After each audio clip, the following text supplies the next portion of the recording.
Hello everyone and welcome to my channel The World According to Jaya Ma'am. Today I am going to teach you the second chapter of Class 6 NCERT Science, and the chapter name is Composition of Food. This chapter is removed from new syllabus of NCERT, but this is very important chapter, so I want to teach this from old book which was running before new edition. Okay, so let's start.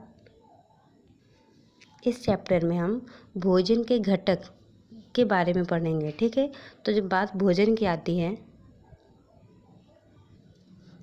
तो सबसे पहले हम खाने की बात करेंगे कि अगर खाने में जिस जिस प्रकार के न्यूट्रिएंट्स पाए जाते हैं उसके बारे में अगर मैं आपसे पूछूं कि चावल में कौन सा पोषक तत्व आप ले रहे हैं, तो आपका जवाब होगा मैम कार्बोहाइड्रेट ले रहे हैं। अगर मैं आपसे पूछूं कि दाल में कौन सा पोषक तत्व आपको मिलता है, तो आप बोलोगे कि मैम प्रोटीन मिलता है। इसी तरह घी में क्या मिलता है, घी में फैट मिलता है। इसके अलावा जितने भी प्रकार की सब्जियां हम लोग डेली खाते हैं उसमें क्या मिलते हैं, उसमें विटामिन्स और मिनरल्स मिलते हैं। तो इस चैप्टर में आपको ये बताया जाएगा कि आप किसी भी भोजन में कैसे टेस्ट करेंगे कि इसमें कार्बोहाइड्रेट है या फिर इसमें फैट है, प्रोटीन है। ठीक, ये सारी चीज़ों का हम परीक्षण कैसे करेंगे यहाँ पे हम लोग जानते हैं। यहाँ पर हम लोग उनका परीक्षण करना सीखेंगे। यहाँ पे जो एक्टिविटी दी गई है एनसीईआरटी में, मुझे उस एक्टिविटी को नहीं पढ़ना है और आपको भी उसको नहीं पढ़ना है। वहाँ से जितने इम्पॉर्टेंट फैक्ट निकलते हैं बस उन्हें जानना ज़रूरी है।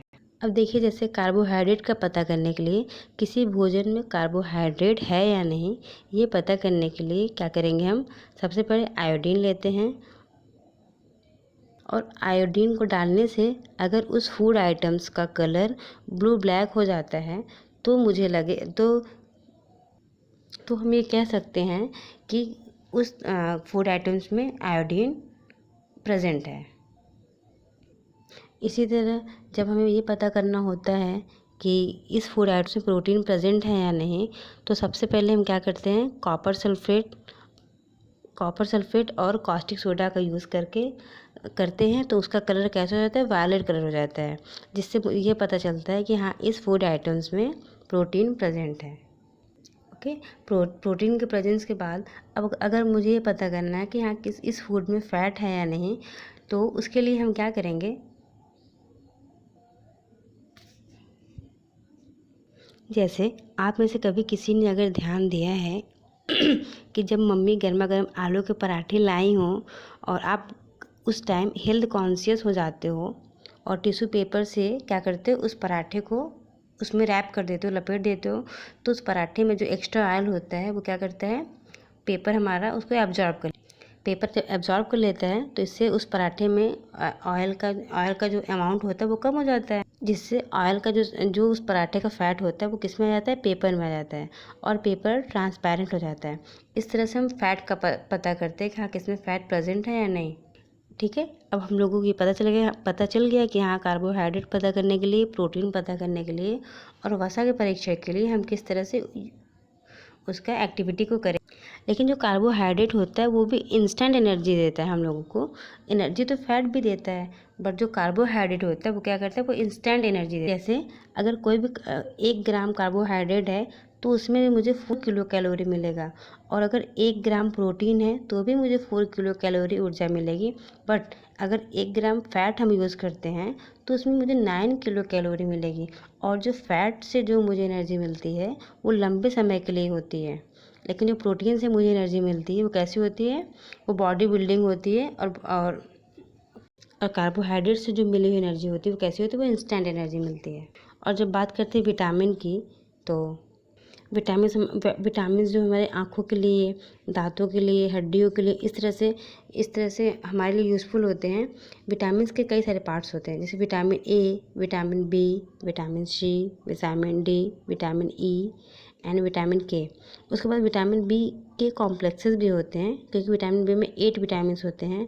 कौन कौन से, B1, B2, B3, B5, B6, B7 and in last B9 and B12। Okay, अगर हम विटामिन ए की बात करते हैं तो विटामिन ए हमारे त्वचा के लिए उपयोगी होता है, आँखों के लिए और स्किन पर जितने भी स्पॉट्स दाग धब्बे होते हैं उन सब के लिए भी हमें विटामिन ए का यूज़ करना चाहिए।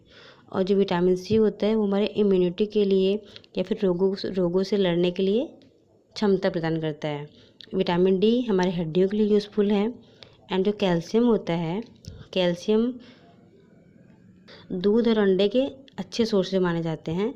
और क्या करते हैं, कैल्शियम से हमारे बोन और टीथ को स्ट्रांग बनाते हैं। और जो आयरन का स्रोत होता है वो पालक होता है, सेब होता है। आयरन हमारे बॉडी में हीमोग्लोबिन को बनने में मदद करता है। आयोडीन कहाँ से मिलता है? आयोडीन अदरक से या फिर सी फूड से मिलता है।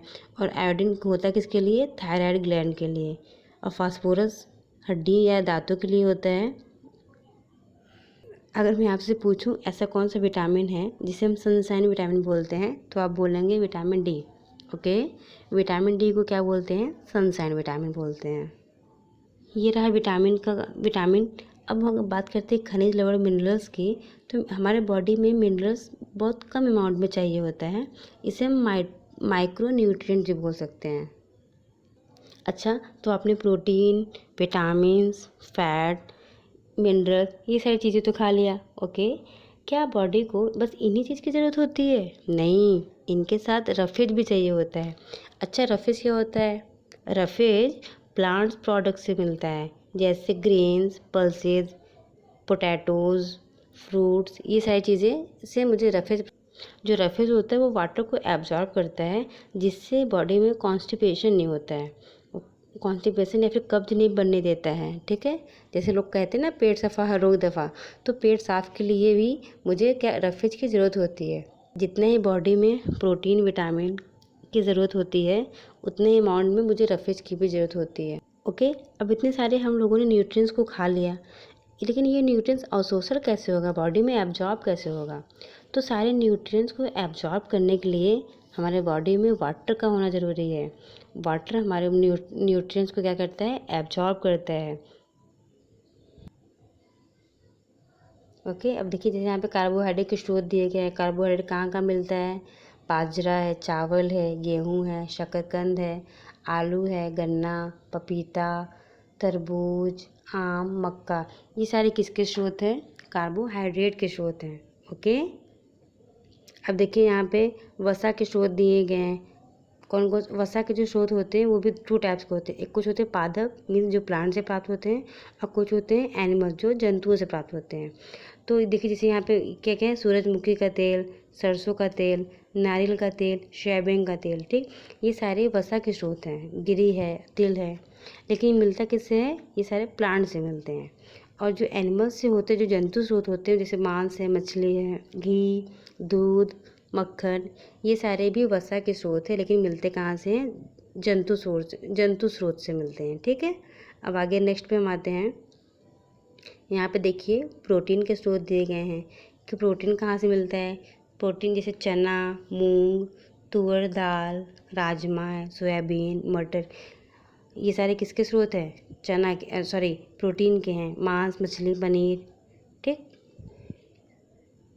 अब इसके बाद हम बात करते हैं किसकी? विटामिन बी के कुछ स्रोत। विटामिन ए के कौन कौन से होते हैं? आम है, गाजर है, पपीता, ये सारे विटामिन ए के स्रोत हैं। लेकिन विटामिन बी के कौन कौन से? चावल है, गेहूँ है, यकृत जिसे बोलते हैं। और विटामिन सी मोस्टली खट्टे चीज़ों में पाया जाता है, जैसे अमरूद है, संतरा है, टमाटर है, नींबू है, आंवला है। और एक बात पता है आपको, विटामिन सी को हीट सेंसिटिव विटामिन कहा जाता है, क्योंकि ये विटामिन सी वाले प्रोडक्ट को हम ज़्यादातर गर्म करते हैं या फिर आंच पर रखते हैं, तो उसके विटामिन जो होते हैं वो वेस्ट हो जाते हैं। इसीलिए इसे हीट सेंसिटिव कहा जाता है। और विटामिन सी वाली चीज़ों को ज़्यादा पका के नहीं खाना चाहिए। अब देखिए जो मैंने बताया वही यहाँ बता रहा है कि हमारे शरीर को खनिज लवण की आवश्यकता अल्प मात्रा में होती है। शरीर के विकास और अच्छे स्वास्थ्य के लिए बस प्रत्येक खनिज लवण आवश्यक है। ठीक, जो मैंने बताया वही सारी चीज़ें यहाँ फिर से डिटेल्स में बताया हुआ है। अब बात करते हैं कि संतुलित आहार क्या होता है। तो ऐसे आहार जिसमें सारे पोषक तत्व तो उचित मात्रा में हो। क्योंकि सबका सारे पोषक तत्वों का अपना अपना महत्व होता है। ऐसा नहीं कि हम बस प्रोटीन बहुत ज़्यादा खा लें, विटामिन नहीं खाएं, या फिर विटामिन ले लिए प्रोटीन नहीं लिए, नहीं, हमें सारे पोषक तत्वों को एक प्रॉपर अमाउंट में लेना है। तो ऐसे आहार को क्या बोलते हैं? संतुलित। अच्छा, जैसे आप बताइए, जब मम्मी बाज़ार से सब्ज़ी ले आती हैं तो पहले क्या करती हैं? पहले काटती है या पहले धोती है?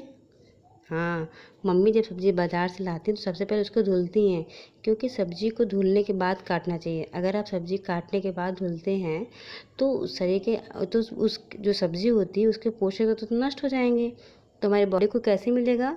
इसीलिए जब भी मार्केट से सब्ज़ी लाइए उसको प्रॉपरली धुलने के बाद ही काटना चाहिए। अब काटने के बाद क्या करेंगे? काटने के बाद हम पकाते हैं, बिकॉज कुकिंग इज़ गुड। लेकिन किसी भी वेजिटेबल्स को ज़्यादा देर नहीं पकाना चाहिए, क्योंकि अगर ज़्यादा देर तक पकाएंगे तो भी पोषक तत्व क्या होते हैं? नष्ट हो जाते हैं। इसीलिए बहुत लंबे समय तक गैस पर ज़्यादा देर तक नहीं रखना चाहिए, ठीक है। और जो विटामिन सी होता है उसे हीट सेंसिटिव बोलते हैं, क्योंकि इसीलिए विटामिन सी को कच्चा खाना चाहिए। अब आपके टॉपिक में दिए अभावजन्य रोग। इसका मतलब ये हुआ कि अभी हमने क्या क्या पढ़ा, जैसे प्रोटीन है, विटामिन है, कार्बोहाइड्रेट है, तो ये सारी चीज़ें अगर हमारे बॉडी में अभाव हो जाता है, कमी हो जाता है, तो हमें क्या होता है? तो सबके अलग अलग रोग होते हैं। अगर हमारा विटामिन ए कम हुआ तो उसके अलग रोग होंगे, डिजीज़ होंगे। विटामिन बी अलग, इस तरह से सबके अपने अलग अलग रोग हैं। अगर कोई व्यक्ति प्रॉपरली प्रोटीन नहीं ले रहा है तो भी उसके अलग से रोग हो सकते हैं, जैसे वृद्धि उसकी नहीं होगी, चेहरे पर सूजन हो जाएगा, बालों के रंग उड़ जाएंगे, ठीक, ये सारी चीज़ें होती हैं। तो चलिए हम आपको एक टेबल के माध्यम से बताते हैं।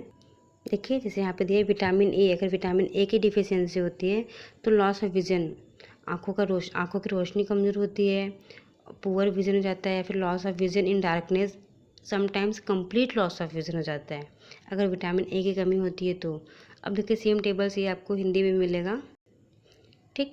और जिस विटामिन बी1 की कमी होती है तो बेरी बेरी डिजीज़ हो जाते हैं, जिससे बेरी बेरी क्या होता है लक्षण, कि हमारी मांसपेशियाँ कमज़ोर हो जाती हैं और काम करने में बिल्कुल मन नहीं करता, एकदम ऊर्जा की कमी हो जाती है। विटामिन सी है, अगर उसकी कमी से कौन सा रोग हो जाता है? स्कर्वी रोग होता है। और उसके लक्षण क्या हैं? जैसे गम्स से ब्लड आता है, या फिर कोई कभी भी अगर चोट लग जाता है तो उसके घाव भरने में अधिक समय लगता है, ठीक है। अगर विटामिन डी की कमी होती है तो उससे रिकेट्स डिजीज़ होती है, जिससे क्या होता है? अस्थियाँ मुलायम होकर मुड़ जाती हैं। अगर कैल्शियम की कमी होती है तो हड्डियों या फिर दांतों का क्षय होने लगता है, ठीक। अगर आयोडीन की कमी होती है तो उसे घेगा रोग, जिसे ग्वाटर बोलते हैं। इसमें क्या होता है? गर्दन की एक ग्रंथि होती है वो फूल जाती है, ठीक है। अगर लौ मीन्स आयरन की कमी होती है तो क्या होता है? अरक्तता मीन्स ब्लड, अगर आयरन की कमी है तो बॉडी में ब्लड की कमी हो जाती है, जिससे क्या होता है? कमजोरी आने लगती है, ठीक। और लास्ट में एक टॉपिक दिया है फोर्टिफाइड, जिसका मतलब होता है कि पोषक तत्वों से समृद्ध करना। जब आप कभी भी खाने वाली चीज़ों के मूल पोषक तत्वों में और अधिक पोषक तत्व ऐड करते हैं, ऐड करने के बाद उसका महत्व और अधिक बढ़ जाता है, तो इस प्रोसेस को क्या बोलते हैं? पोषक तत्व फोर्टिफाइड बोलते हैं, ठीक। Okay, now this chapter is over. अब इसकी हम समरी देखते हैं कि हमने क्या क्या पढ़ा। हमने न्यूट्रिएंट्स के बारे में पढ़ा कि न्यूट्रिएंट्स 2 टाइप्स के होते हैं मेनली, एक मैक्रो न्यूट्रिएंट्स, दूसरा माइक्रो न्यूट्रिएंट्स। जो मैक्रो होता है वो कार्बोहाइड्रेट, प्रोटीन, फैट, ये सारे मैक्रो में हमारी बॉडी में अधिक मात्रा में ज़रूरत होती है। और जो दूसरा होता है वो माइक्रो न्यूट्रिएंट्स होता है, जिनकी बॉडी में कम मात्रा में, अल्प मात्रा में चाहिए होता है ज़रूरत, जैसे विटामिन्स है, मिनरल्स है, ठीक। और जो मैक्रो न्यूट्रिएंट्स में कार्बोहाइड्रेट है वो इंस्टेंट एनर्जी देता है, और कार्बोहाइड्रेट का टेस्ट करने के लिए हम क्या करते हैं? कार्बोहाइड्रेट के टेस्ट के लिए उस फूड आइटम्स में आयोडीन डालने से अगर उसका रंग ब्लू ब्लैक हो जाता है तो ये पता चल जाता है कि इसमें कार्बोहाइड्रेट प्रेजेंट है। और अगर प्रोटीन का टेस्ट करने के लिए हम क्या यूज़ करते हैं? Copper sulphate plus caustic soda, इसको डालने से उनका रंग कैसा हो जाता है? वायलेट रंग हो जाता है, ठीक।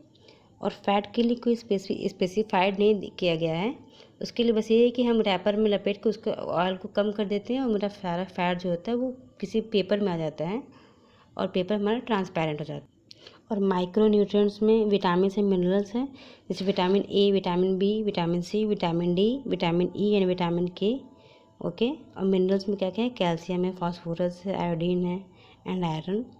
रफेज तो पता ही है, कोई पोषक तत्व नहीं पाया जाता रफेज में, लेकिन वो क्या करता है, पेट साफ रखता है, कॉन्स्टिपेशन नहीं होने देता है। ठीक। और जो रफेज होता है प्लांट सोर्स से मिलता है।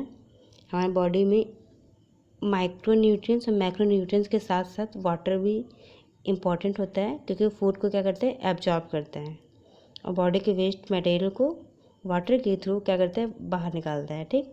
और जो विटामिन सी होता है उसमें क्या बोलते हैं, in last, heat sunshine, heat sensitive, क्या बोलते हैं उसे, हीट सेंसिटिव बोलते हैं। Okay, now this chapter is over. Thank you for watching. We will meet in next video. Bye.